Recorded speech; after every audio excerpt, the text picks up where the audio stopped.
Jadi ini menurut saya ini proses sosiologis yang luar biasa yang selalu saya ceritakan. Jadi ada dukungan birokrasi, ada dukungan usahawan di situ, dan ada ilmuannya, ada kiainya. Ketika hari-hari besar keagamaan itu para kelompok-kelompok ini mengadakan acara keagamaan, Maulud Nabi santri Semarang gitu. Nah, mereka belajar menjadi MC, belajar jadi penceramah. Nah, beliau meneliti gerakan atau proses berislam di desa. Memang ada di desa 3 kelompok itu ada, tapi bukan on being katanya, sesuatu yang sudah mapan. Jadi, begitu tidak.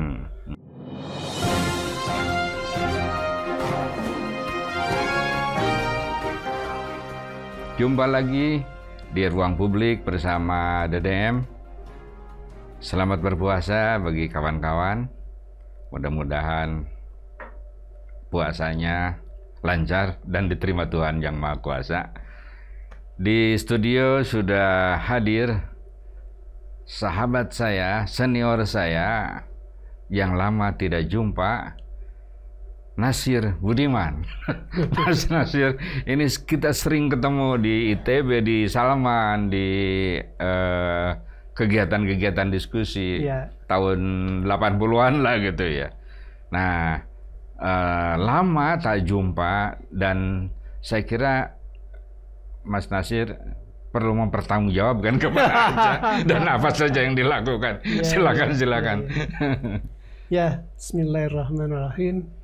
Assalamualaikum warahmatullahi wabarakatuh. Waalaikumsalam. Nah, perkenalkan, nama saya Ahmad Nasir Budiman. Saya lahir di Salatiga, sebuah kota di selatan Semarang. Jadi pertengahan antara Semarang dan Solo itu ada kota namanya Salatiga. Nah, menurut sejarahnya, kalau mengikuti sejarah para wali, katanya dulu muridnya Sunan Kalijogo itu berdakwah dan dicegat oleh 3 orang perampok, dan kemudian perampok itu berubah jadi batu, yang salah 3. Itu salah 3 itu. Ya, katanya begitu. Tapi versi yang lebih historis, mungkin lebih otentik, adalah bahwa di sebelah utara Salatiga, kira-kira 4-5 kilo dari Salatiga itu ada prasasti Selotigo. Selo itu batu, yang menyatakan bahwa daerah itu adalah daerah perdikan. Perdikan itu daerah zaman kuno yang tidak dikenai beban pajak. Jadi daerah-daerah yang berjasa pada kerajaan biasanya diberi status perdikan, dia nggak usah bayar pajak. Nah, Mas Nasir kemudian ke Bandung, hijrah. Ya, saya lahir di situ sampai SMA.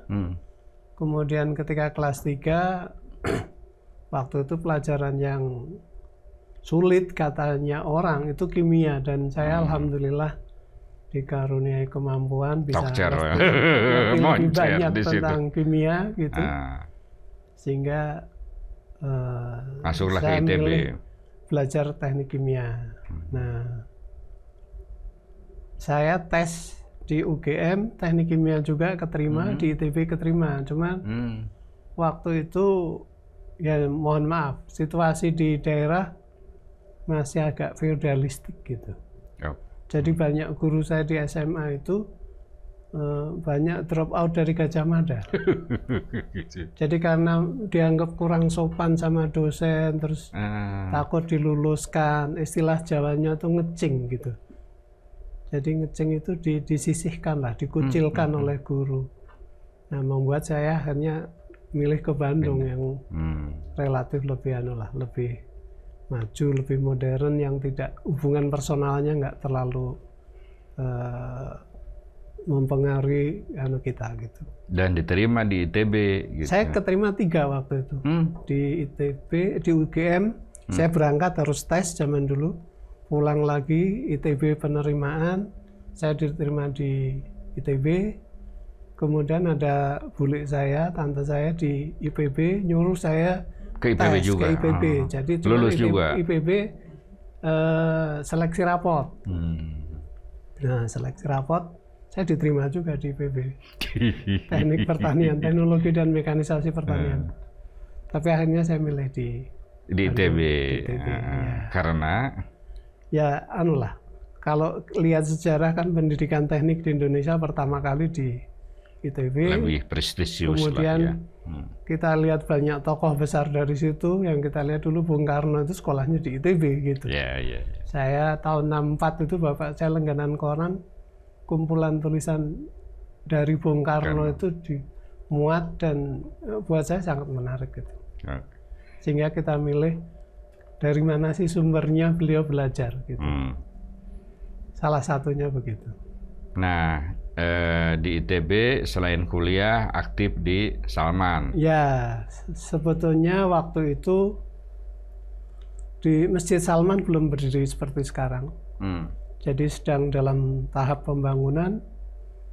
Yang ada menara yang kita lihat sekarang. Jadi rupanya waktu itu Mayor Jenderal atau Letnan Jenderal Alam Shah selaku sekreknya zaman Pak Harto menyumbang semen untuk Masjid Salman. Nah akhirnya timbang nggak jadi apa-apa, dibangunlah menara.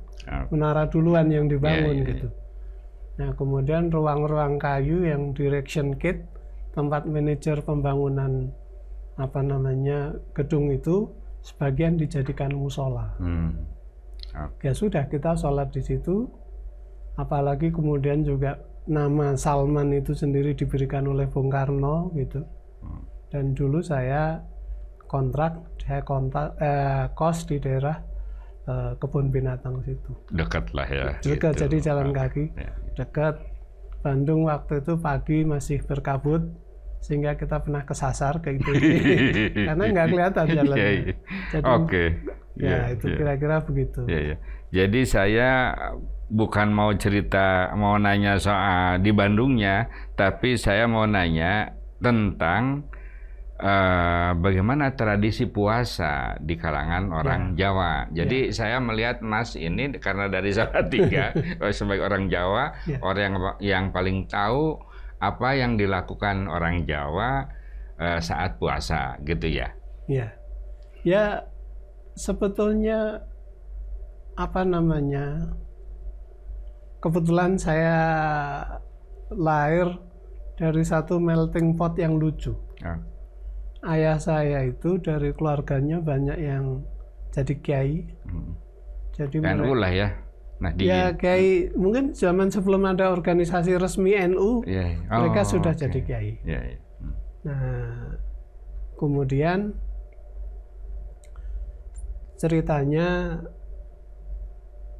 kakek saya ini bersaudara dari 8 atau 9 orang, 4 orangnya itu kiai. Nah, kemudian ada satu kampung di selatan Salatiga, sekarang dekat terminal bus di Tingkir itu, mengirim utusan ke Magelang, tempat lahir ayah saya, mohon dikirim kiai. Nah, akhirnya kiai yang dikirim ke Salatiga itu namanya Mbah Jalal Suyuti, itu paman dari ayah saya, pindah bedol desa itu saya anak istrinya sampai pembantu-pembantunya pindah ke Salatiga. Kira-kira 7 kilo di selatan Salatiga itu ada kampung yang namanya Bener. Saya nggak tahu sejarah sebelumnya, tapi kampung itu sejak saya lahir namanya Bener. Nah biasanya di Salatiga kalau nama kampung yang spesifik begitu, itu kampung yang sudah mengalami transformasi. Contohnya Tebu Ireng, itu dulu aslinya Kebo Ireng, tempat orang bermaksiat di situ. Kiai Hasyim Asy'ari tinggal di situ, dibenahi, akhirnya namanya Tebu Ireng gitu. Sama aja pesantren Lirboyo. Lirboyo itu bahasa Jawanya tidak ada lagi bahaya. Nah itu tempatnya seperti itu juga. Kemudian Kiai pendiri Lirboyo itu tinggal di situ sehingga kemungkaran tadi bisa diatasi, akhirnya jadi nama desa Lirboyo. Nah di desa tempat Mbah Jalal Suyuti itu tadi ada 2 kelompok pendukung pesantren. Yang satu kelompok pedagang, pengusaha, itu dari pihak ibu saya. Kemudian ada lurah di situ. Jadi ini menurut saya ini proses sosiologis yang luar biasa yang selalu saya ceritakan. Jadi ada dukungan birokrasi, ada dukungan usahawan di situ, dan ada ilmuannya, ada kiainya. Mbah Jalal ini mendirikan pesantren di Bener itu. Nah, pesantrennya namanya Al-Manar, sampai sekarang masih ada walaupun tidak besar. Dan 2 minggu yang lalu ada haul peringatan wafatnya Mbah Jalal itu yang ke-77. Jadi beliau wafat 77 tahun yang lalu. Hawalan lah tiap tahun kan kalau hawalan.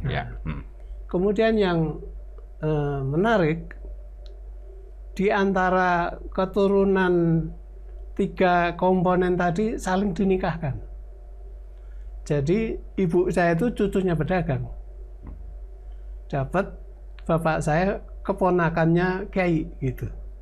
Ada yang cucunya lurah atau anaknya lurah, dapat anaknya kiai. Ini saling, jadi akhirnya kelompok ini kuat sekali di desa itu.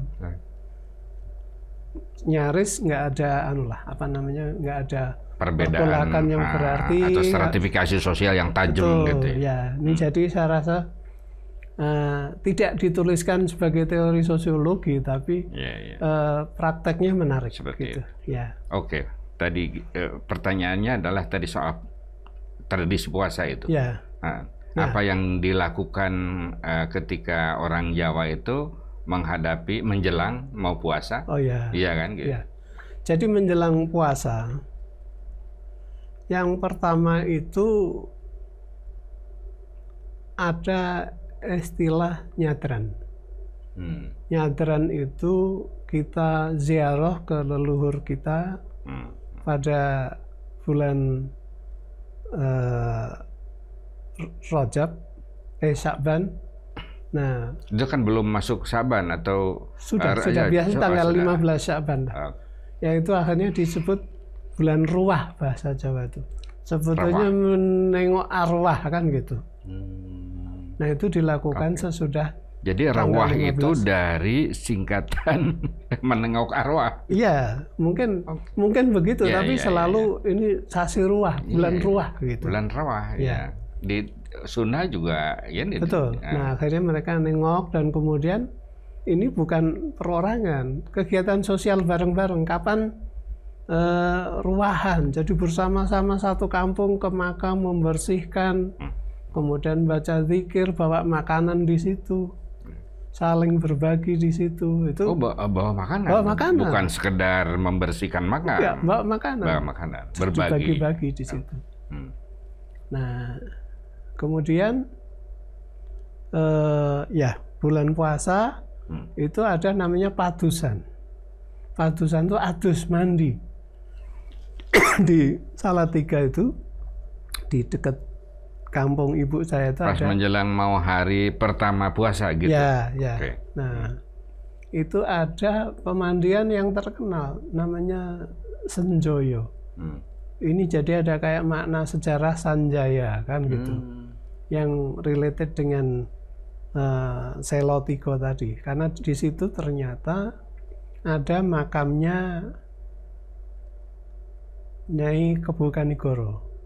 Siapa itu? Kebu Kanigoro itu anaknya atau cucunya Brawijaya V,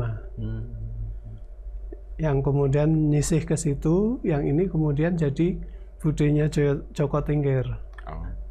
Nah, Joko Tingkir inilah yang kemudian jadi Sultan Hadiwijaya, Sultan Pajang, mantunya Sultan Trenggono Demak kan gitu. Nah, jadi dekat mata air Senjoyo tadi ada makam di Salatiga tadi, tempat Ki Kebu Kanigoro tadi.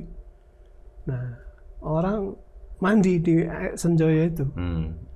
Mata airnya bersih, bahkan oleh Belanda ini jadikan sumber mata air untuk PDAM Salatiga. Oh gitu sekarang itu. Besar sekali. Besar sekali. Airnya besar sekali. Nah, mereka mandi di situ, kemudian baru menjalankan puasa. Jadi apa ya, semacam ada seremoni-seremoni kecil yang dilakukan untuk berpuasa. Oke. Pas puasa kemudian kan ada peribadatan, ya, sunat misalnya, tarawih, terus setelah tarawih ada apa lagi gitu? Ya, kemudian menjelang besok puasa biasanya itu orang menabuh beduk. Oke. Jadi sesudah zuhur sampai maghrib itu beduk dipukul seperti kita mau hari raya itu. Dan kemudian ada acara munggah di sini. Dan itu makanannya khas. Ada apem, ada ketan, ada pisang.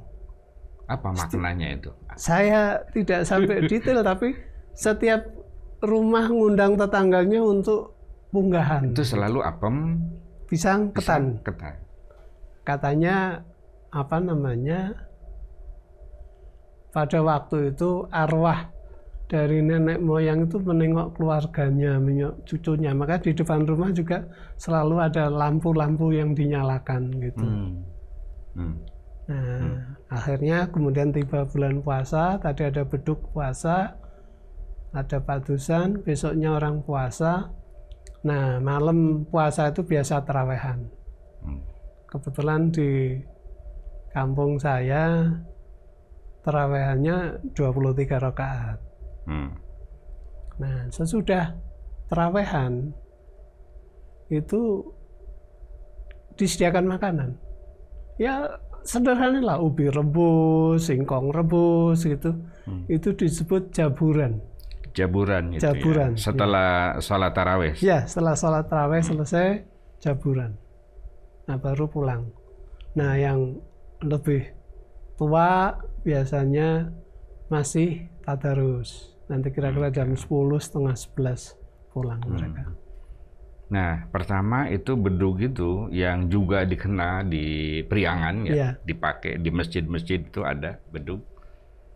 Itu tradisi Jawa itu yang dibawa ke Priangan. Saya rasa apa ya, ini kan penanda, tapi ini dari mana saya tidak melihat di kelompok yang lain. Beduk itu dipakai misalnya orang apa namanya, orang Hindu, Buddha nggak pakai itu, mereka pakai gong biasanya. Kalau Kristen, Katolik pakai lonceng kan gitu. Jadi saya melihat ini menarik itu. Apa namanya, inovasi. penanda yang spesifik lah gitu, kira-kira ya. Oke. Kan kalau bicara tentang Jawa itu kan macam-macam, Mas. Sehingga Clifford Geertz itu kan mengkategorisasi, kan ada Jawa santri, Jawa abangan, Jawa priai gitu. Meskipun itu ya tidak, konsep itu tidak bisa dipertahankan lagi, tapi sebagai sebuah analisis masih bisa lah gitu ya.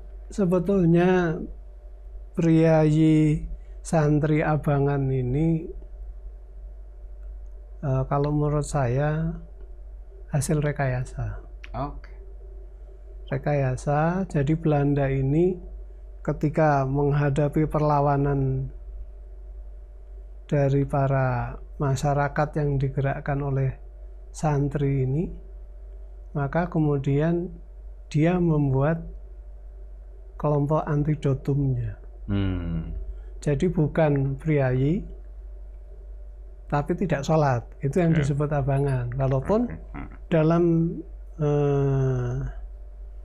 kategorinya istilah-istilah kemasyarakatan mereka masih pakai istilah santri.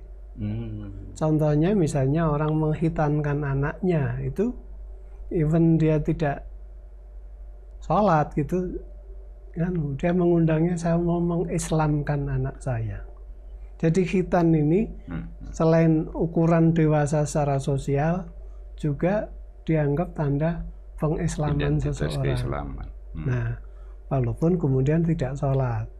Nah, di kalangan abangan ini juga lucu, ketika puasa ada istilahnya poso beduk, puasa beduk. Jadi puasanya ditutup di kanan sama kiri aja, di ujung sama di akhir gitu. Oh, jadi pas pertama puasa, nah 29 puasa lagi gitu. Di tengah tidak bisa tidak puasa dia. Oke. Menarik ya. Ya, jadi ada plesetan-plesetan. Oke. Nah, kalau priayi seperti apa?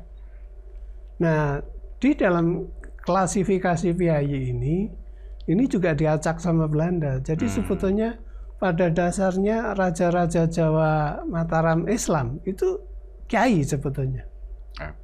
Contohnya Mangkunegaran I, Raden Mas Said itu nulis Quran dengan tangan beliau sendiri, dengan khot sendiri.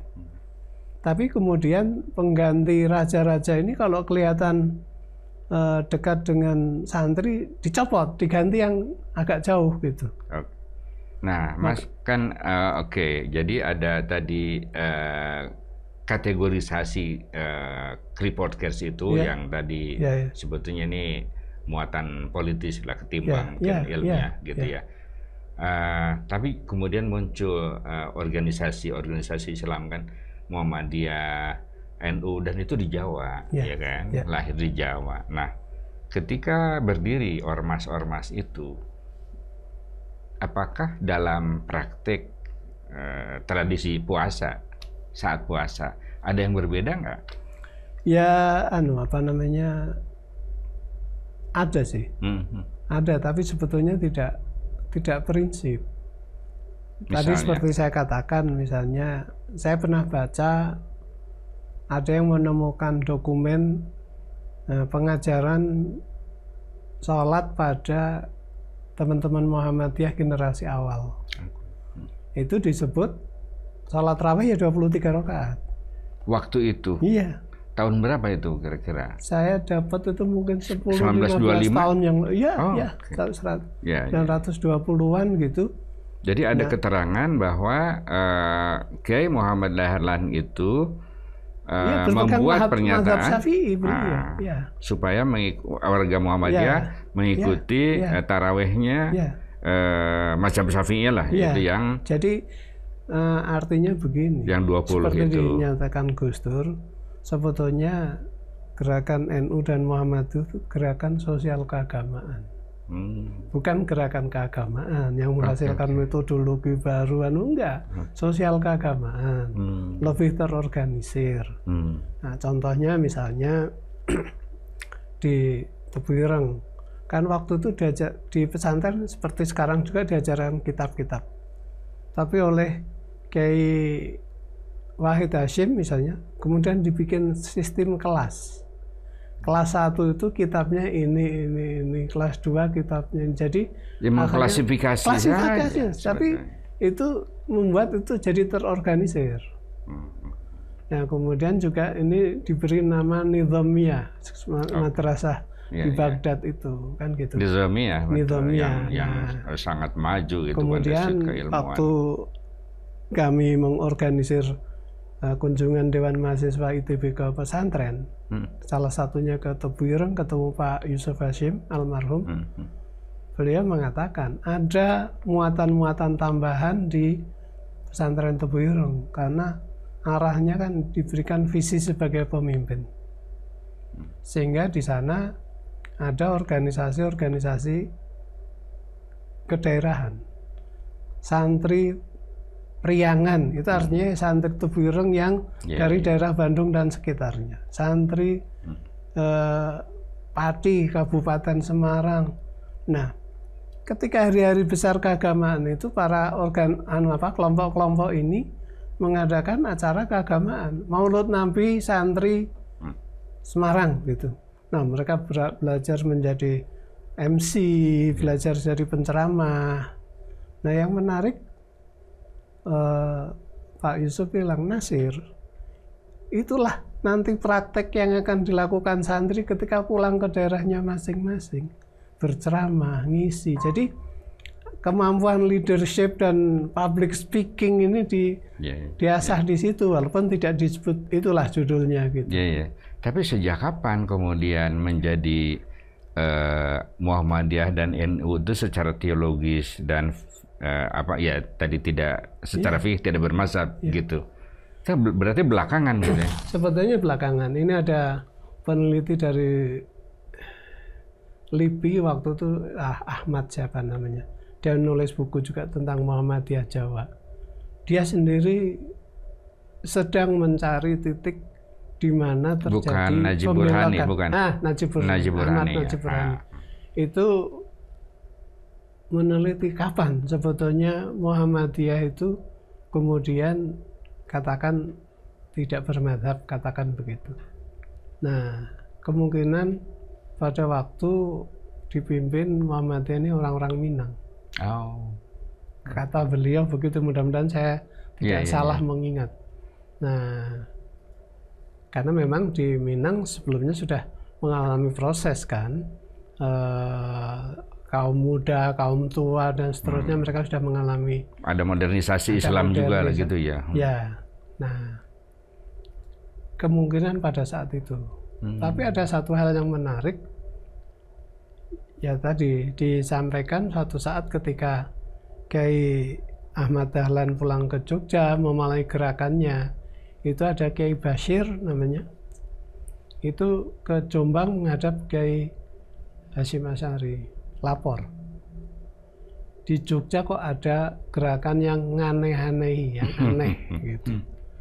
Terutama yang dilakukan itu sekarang meluruskan arah kiblat, karena dulu kita kan hanya ke barat. Ini sudah diarahkan ke arah menghadap Ka'bah.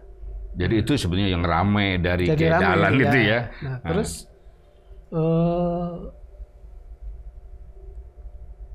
Kiai Hasyim Asy'ari nanya, orangnya cirinya seperti apa?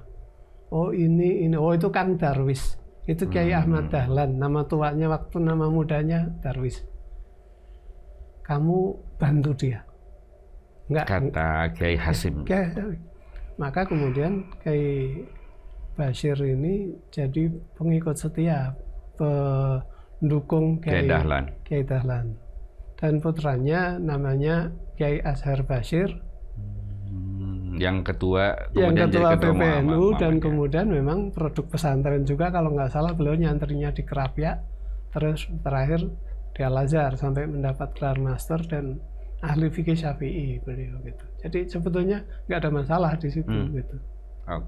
Nah, satu hal yang menarik, klasifikasi Geertz tadi dikritik dikritik oleh senior saya namanya Mas Bambang Pranowo, Profesor Bambang Pranowo itu antropolog dari Australia, dulu teman saya di LP3IS. Nah, beliau meneliti gerakan atau proses berislam di desa. Memang ada di desa 3 kelompok itu ada, tapi bukan on being katanya, sesuatu yang sudah mapan begitu tidak, tapi on becoming. Berproses. Jadi abangan tapi satu saat dia akan proses belajar sholat, bisa dari mana saja, mungkin anaknya ikut ngaji sampai rumah dia suruh ngulangi, bapaknya menirukan, dan itu banyak. Jadi bukan kategori mutual eksklusif gitu ya, enggak. Saling berhadapan gitu, tajam tidak. Jadi on being. Nah, ini yang menurut saya menarik itu. Telaahan Mas Bambang Pranowo ini menarik, dan sehingga kita bisa memahami dinamika di masyarakat gitu. Nah, sejak kapan itu kan ada pada umumnya ciri di Masjid Muhammadiyah itu kalau taraweh, sebelum taraweh kan 11, kemudian itu ada ceramah dulu kan gitu tuh. Kalau di NU kan ada jarang. Nggak ada. Ya itu tadi karena sebetulnya market share-nya beda. Kalau istilah market share-nya beda. Jadi saya kebetulan bergaul agak lama dengan Gus Dur, beliau menjelaskan bahwa Kiai Hasyim Asy'ari ini memang tugasnya lah memilih market share pedesaan. Yang pada waktu itu mengalami krisis ketauhidan yang luar biasa. Makanya kemudian ajaran-ajarannya itu adalah bagaimana pemurnian tauhid, terutama karena praktek-praktek tasawuf yang tidak muktabar gitu. Nah, kemudian beliau melihat itu market ini share harus dilindungi ini. Ya, harus dibersihkan lagi, diajak, cuman caranya ya begitulah. Nah, sementara Kiai Ahmad Dahlan melihat situasi kota.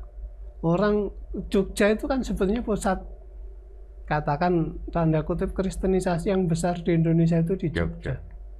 Karena sampai di Mertoyudan, kira-kira 40 kilo dari Jogja itu didirikan seminari yang besar, Yesuit itu di situ. Dan kemudian dia bikin sekolah, dia bikin rumah sakit, bikin ini.